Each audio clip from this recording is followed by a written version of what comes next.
and take that out. Straightening my microphone. Blip, blip.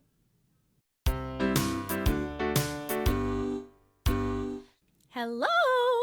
Today we are going to be learning about the larynx. The larynx is right here, located in your throat. It's where vocal sound is produced. We're also going to learn what happens physically and physiologically when our voices change. It's important to understand how sound is produced so that we can best take care of our vocal instruments. Heads up, in this video, I will be talking about puberty and poop, so buckle up.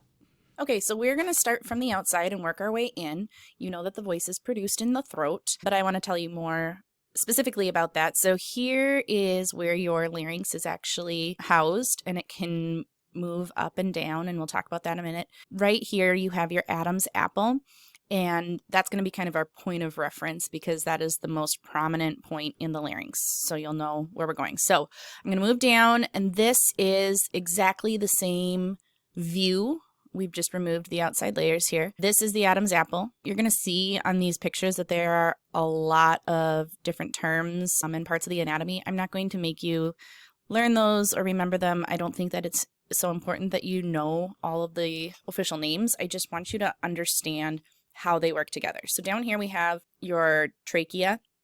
The trachea is actually underneath this cartilage. Everything in here is cartilage. This piece of cartilage up at the top is called your epiglottis, and that is a very important piece of cartilage because what it does is when you swallow, it actually lifts and covers your trachea so that your food and water and whatever else you're swallowing goes into your belly and not into your lungs because we don't want anything but air in our lungs. Moving on, I think that this is a good one.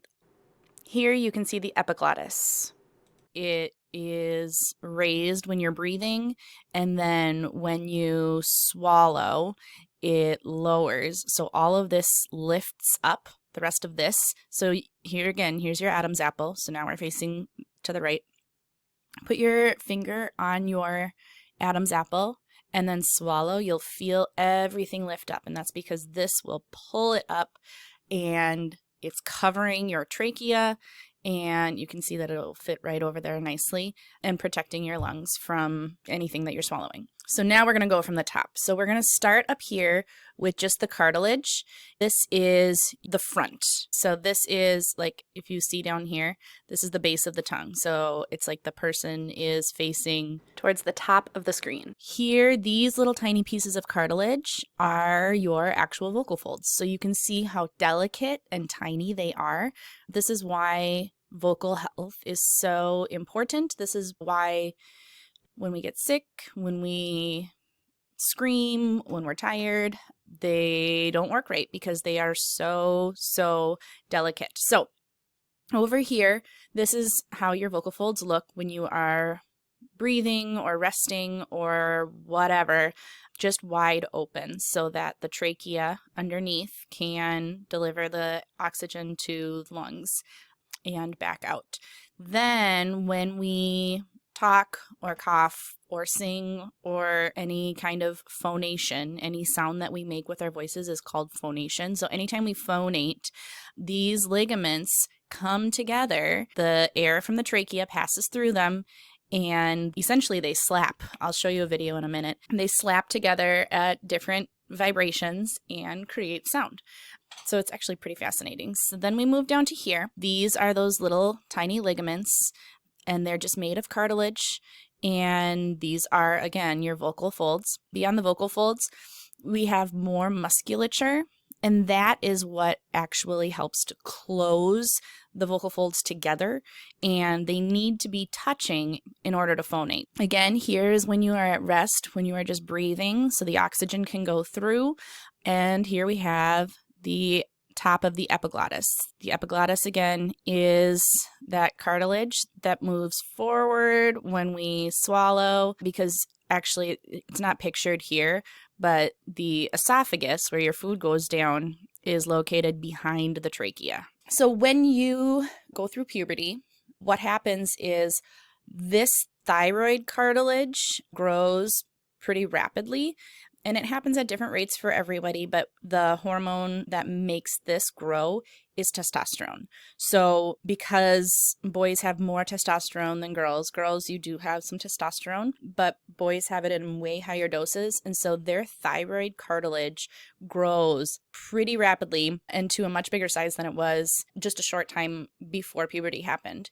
When this grows, you can see that the vocal folds are stretched. You can imagine that down here, when they are stretched, this musculature here gets weakened.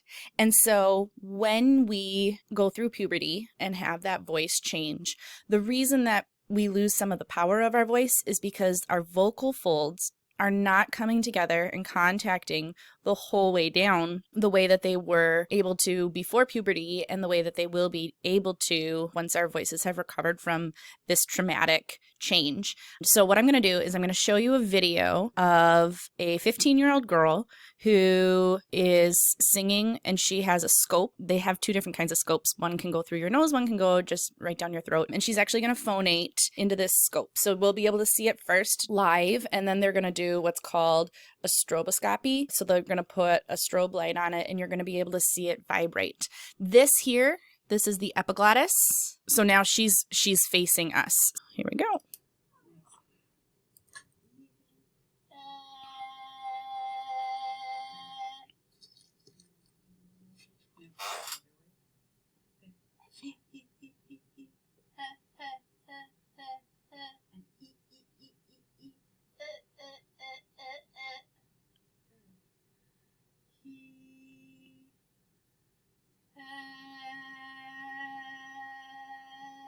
Pitch glide from your lowest to your highest.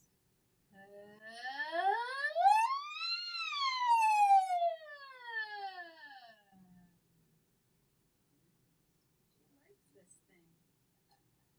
So now you're going to see how they actually slap together to create the sound.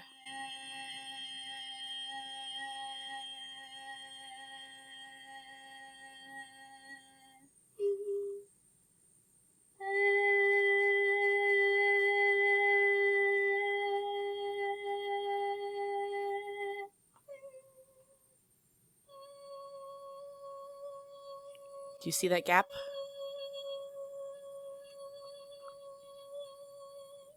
As you guys can see, the larynx serves several important functions in the body. It helps us to breathe. It helps protect our lungs. One thing I didn't talk about is that it also closes up so that we can create pressure when we need to for things such as pooping. It creates that pressure there so that we have that thoracic pressure, which is important while we use the bathroom. And it is also really important when women give birth. You had no idea that your larynx did so many amazing things, did you? When we look at all of these different functions that the larynx has, we realize that it is a really integral part to staying alive and having a body. Singing is really an advanced function of the larynx. The musculature surrounding the vocal folds can be strengthened or weakened depending on how often they're exercised, just like your biceps, just like your glutes. So this is why it's so important for you to keep singing during this off season. You don't have to do that much to keep them in shape. You can hum while you're doing chores, sing in the car, sing in the shower. If you're really adventurous and you want to do a singing challenge on TikTok, please at me at worlds.okayest, Okayest. Next time I do a video, we're going to talk about how to maintain vocal health and take the best possible care of those two delicate little strands of cartilage that allow us to sing. I hope you guys are enjoying yourselves. Find something to do today that will make you happy. I will see you in my next video.